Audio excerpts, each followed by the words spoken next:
बिस्मिल्लाहिर्रहमानिर्रहीम। अस्सलाम वालेकुम नाज़रीन, आपका मेज़बान मलिक शाह आसिफ तारिक, आप देख रहे हैं एसपी न्यूज़ एचडी चैनल। नाज़रीन, आज मैं बात करूंगा शहीदों और गाजियों की सरजमीन तहसील गुजरखान, वो सरजमीन जहां से ताल्लुक रखने वाले ओवरसीज पाकिस्तानियों की सबसे ज्यादा तादाद मौजूद है।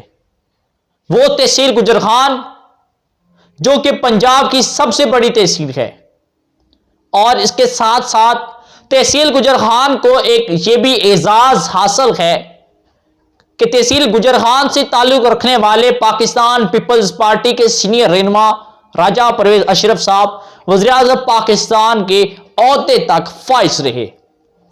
नाजरीन, शहीदों और गाजियों की सरजमीन के ऊपर एक अस्पताल ट्रामा सेंटर जिसे नाम दिया गया है, आज उसकी हालत के मुतालिक मैं आपको बताऊंगा। हो सकता है कि मेरी आज का यह प्रोग्राम थोड़ा सा जज्बाती हो, लेकिन इसे जरूर सुनिएगा। शायद ऐवानों में बैठे आला हुक्मरानों के दिलों में थोड़ी सी भी गैरत आ पहुंचे। नाजरीन, आज हमारे एक रिलेटिव थे, अजीज थे, जरा एक देहात से दूर से आए हुए थे। उनको हेपेटाइटिस सी था, और आज काफी टाइम यानी कि तकरीबन 1 साल बाद मुझे ट्रामा सेंटर गुजरखान जाने का इत्तेफाक हुआ। जरा सुनिएगा नाज़रीन, जब इत्तेफाक हुआ, हमें काउंटर पर जाकर एक पर्ची बनवाई, और पर्ची बनवाकर हम इमरजेंसी तक पहुंचे। वहां पर उन्होंने कहा आप ओपीडी में चले जाएं, वहां पर डॉक्टर साहब मौजूद होंगे, आप उनसे चेकअप करवाइएगा। नाजरीन, हमने वो शख्स थे, कम से कम काफी उम्र थी, चल नहीं सकते, नाबीना भी हैं, हेपेटाइटिस सी या लास्ट स्टेज पर है। हमने उनको व्हील चेयर पर बिठाया और ले गए ओपीडी की तरफ। ओपीडी में हम कमरा नंबर 6 में गए। वहां पर डॉक्टर साहब कहते हैं मैंने इनका चेकअप नहीं करना, आप कमरा नंबर 7 में जाएं। 7 में गए, वहां पर डॉक्टर साहब कहते हैं इस कमरे में रहें। नाजरीन, ओपीडी की यह हालत थी कि वहां पर एक डॉक्टर तक मौजूद ना था, और अगर एक कमरा नंबर 6 में डॉक्टर मौजूद था तो वो भी चेकअप नहीं कर सकता था। शायद उसके पास इसकी डिग्री ना हो, हेपेटाइटिस की चेकअप करने की सलाहियत ना हो। लेकिन हमें यह पता चला कि जितने भी डॉक्टर हैं राउंड पर गए हुए हैं। एक ने तो हमें यह बताया डॉक्टर साहब वॉक कर रहे हैं, दिन को वॉक कर रहे थे डॉक्टर साहब। ठीक, हम मान के नाज़रीन 2.5 से पौने 3 घंटे हम डॉक्टर साहब के रूम के बाहर बैठे रहे। अचानक उनके कमरे का एक गार्ड आया। हमने उनसे पूछा यार डॉक्टर साहब किधर हैं, पेशेंट है, चेकअप करवाना है। उन्होंने हमें यह कहा बड़े ही प्यार से कि जनाब आप किस वजह से वेट कर रहे हैं, डॉक्टर साहब तो सुबह 11 बजे अपने घर चले गए।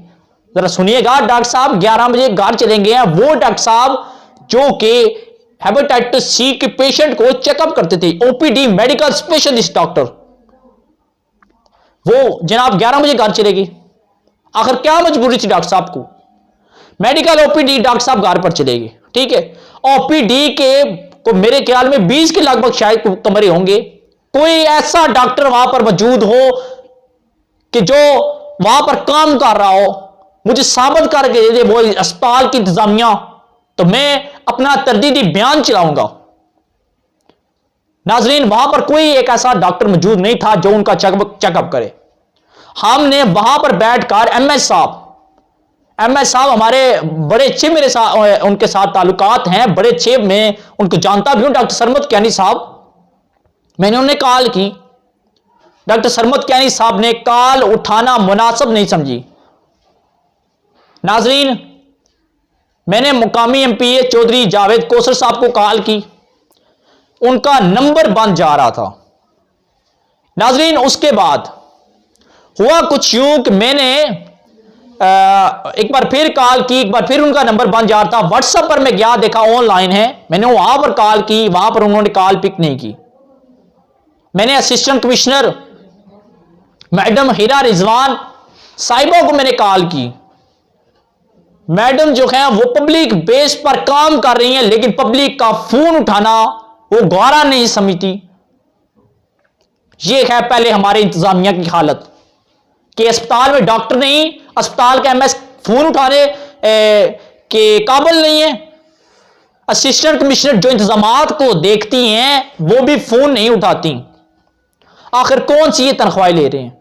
ठीक है, हमने अपने अजीज को लिया, चले गए डॉक्टर फिरोज बलोच साहब के पास, जो कि डीएसपी रोड पर उनका हॉस्पिटल है। वहां पर हमने चेकअप करवाया। चेकअप करवा कर शाम 6 बजे उनको मैंने घर वापस रवाना किया। नाजरीन, इसी दौरान दिन को मुझे एमपीए साहब की कॉल आई। एमपीए साहब की जब कॉल आई, मैंने तमाम तर सूरत हाल से उन्हें आगाह किया कि सर देखें, आप हमारे एमपीए हैं, 6 लाख से ज्यादा तहसील गुजरखान की आबादी है, चलें ठीक है, हम किसी न किसी तरह अफोर्ड कर लेंगे, प्राइवेट हॉस्पिटल में आ गए हैं, लेकिन जो 6 लाख से ज्यादा आबादी जो मिडिल क्लास से ताल्लुक रखती है, वो कहां से अफोर्ड करेंगे प्राइवेट अस्पताल? बोले जिन्होंने आप मुंतखब किया, आखिर उनके भी कोई हकूक हैं, आप उनको पूरा करें। मैंने तमाम सूरत हाल से आगाह किया। उन्होंने मुझे ये तसल्ली दी, उन्होंने कॉल बंद की, मुझे दोबारा कॉल की। एमपीए साहब इस वक्त इंग्लैंड बैठे हुए हैं। मैं शुक्रिया अदा करता हूं उनका कि उन्होंने खुद मुझे इंग्लैंड से कॉल की, मुझे तमाम तर सूरत हाल मेरी बात सुनी, मुझे दोबारा कॉल की और मुझे कहा कि आप डॉक्टर सरमद साहब के पास जाएं, वहां पर जाकर अपने जो आपके अजीज हैं उनका चेकअप करवाएं। एक तो बहुत शुक्रिया मैं उनका अदा करता हूं। जब जिस दौरान असिस्टेंट कमिश्नर साहिबा ने कॉल पिक नहीं की, मैंने डीसी रावलपिंडी को मैंने कॉल की। मैंने तमाम तर सूरत हाल से उन्हें भी आगाह किया। इस बार उन्होंने मुझे कहा कि मैं तमाम तर सूरत हाल देखकर आपको मुकम्मल तौर पर रिपोर्ट पेश करूंगा। आखिर क्यों?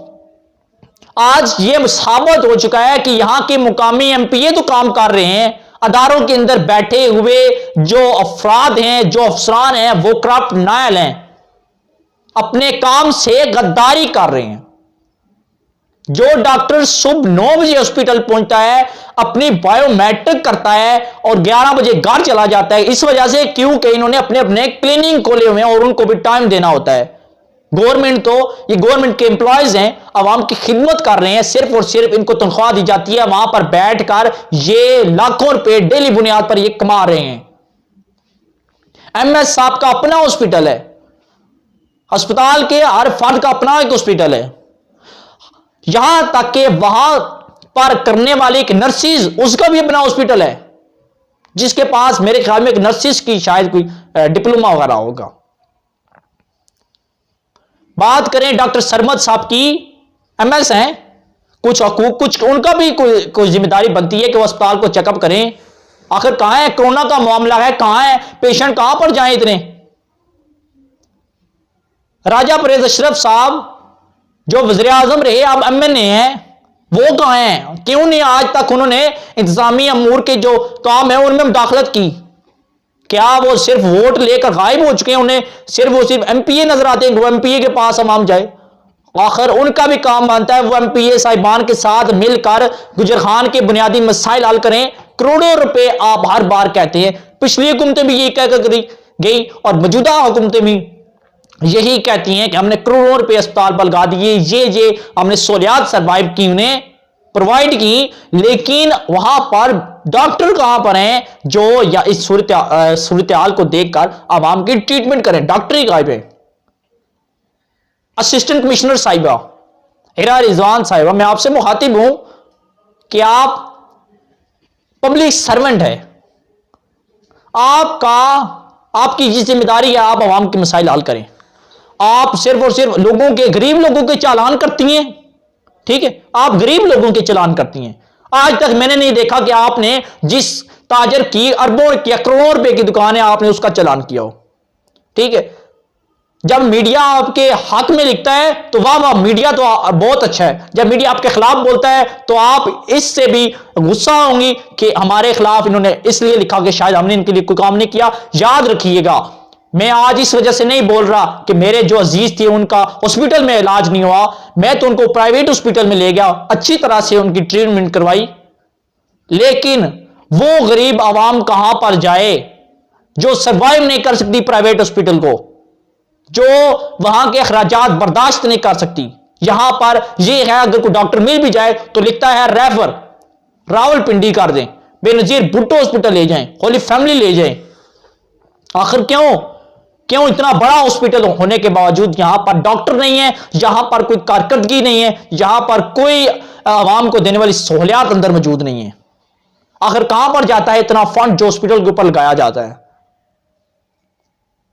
असिस्टेंट कमिश्नर साहिबा, आपकी जिम्मेदारी यह बनती है कि आप सिर्फ और सिर्फ चालान ना करें, आप हर तरह के इंतजामी अमूर का जायजा लें, चाहे वो अमूर स्कूल के अमूर हो, चाहे वो इंतजामी अमूर अस्पताल के हों, चाहे वो इंतजामी अमूर पुलिस स्टेशन के हों, चाहे वो इंतजामी अमूर किसी गली मोहल्ले के हों, चाहे वो इंतजामी अमूर किसी भी जगह के हों। आपका काम बनता है उसको चेक करें। आपका यह भी काम बनता है कि आप कॉल अटेंड करें और आवाम के मसाइल सुनें। ये नहीं कि आप मीटिंग में होती हैं, आप फिलहाल मीटिंग में हैं, आप ये कर रहे हैं। क्या आप जब भी आपको कॉल करें आप मीटिंग में होती हैं? आखिर कौन सी आपकी इतनी इंपॉर्टेंट मीटिंग होती है?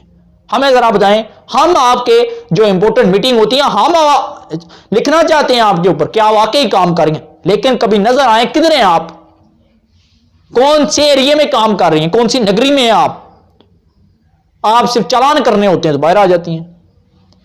नाजरीन, ये थी हमारे तहसील गुजरखान के ट्रॉमा सेंटर की हालत। आखिर पर मैं फिर एमपीए चौधरी जावेद कोसर साहब का भरपूर शुक्रिया अदा करता हूं जिन्होंने इस मुश्किल घड़ी में मुझे कॉल की, मेरे लिए बेहतर से बेहतर इकदाम किया। और इसका मतलब यह है कि एमपीए साहिबान काम कर रहे हैं, लेकिन अदारों के अंदर बैठे अफराद अफसरान करप्ट और नाअहल हैं। जी तो नाज़रीन, तब तक के लिए अपने मेजबान मलिक शाह आज़िब तारिक को इजाज़त दीजिएगा। अल्लाह हाफिज।